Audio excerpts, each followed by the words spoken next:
more dirt than all inside. When Alan Shepard hit a golf ball with a 6-iron on the moon, I was a Peace Corps volunteer in El Salvador. I worked as an organizer in the mayor's office of the capital city, assisting community groups in the slums and squatter communities as they pushed for a place to live. I lived in one of the slums. One of the community leaders, Don Manuel Portillo España, rented me a room in his family's house. I liked living there, a house filled with small children, dogs, and cats. Unlike my living situation in either my own family's home or in my college years, I still speak to dogs and cats and babies in Spanish. They respond at least as well as if I were speaking English. Arnoldo, a 16-year-old brother of the Senora, lived there.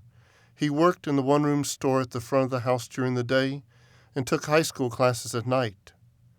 Arnoldo read the newspaper every day, and in January 1971, the big news was men walking on the moon. So one morning, Arnoldo asks me, "This Colonel Shepard, he is a rich man?" I replied, "No, he's an astronaut, an Air Force colonel." "Ah," Arnoldo replied, "because he was a colonel, I thought he was rich."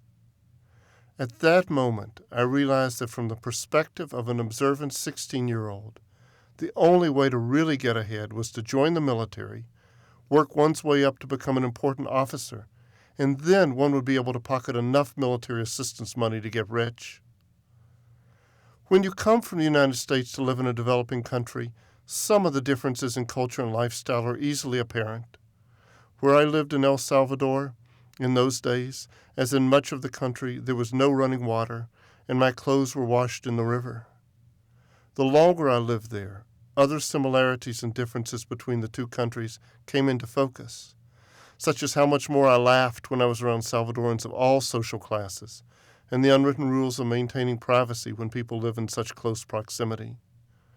30-plus years later, I'm a college professor, and I find myself again in El Salvador 3 to 4 weeks a year, teaching, training, collaborating on research projects. I've met a lot of Americans and Europeans who work in El Salvador, and whose lifestyle isolates them from the day-to-day life of almost all Salvadorans. When I see that, I am repeatedly grateful for my Peace Corps experience, for Arnoldo's curiosity and conversations, for all that Don Manuel and his family taught me in our everyday encounters. Without that experience, I could have found living there only slightly less strange and foreign than being on the moon.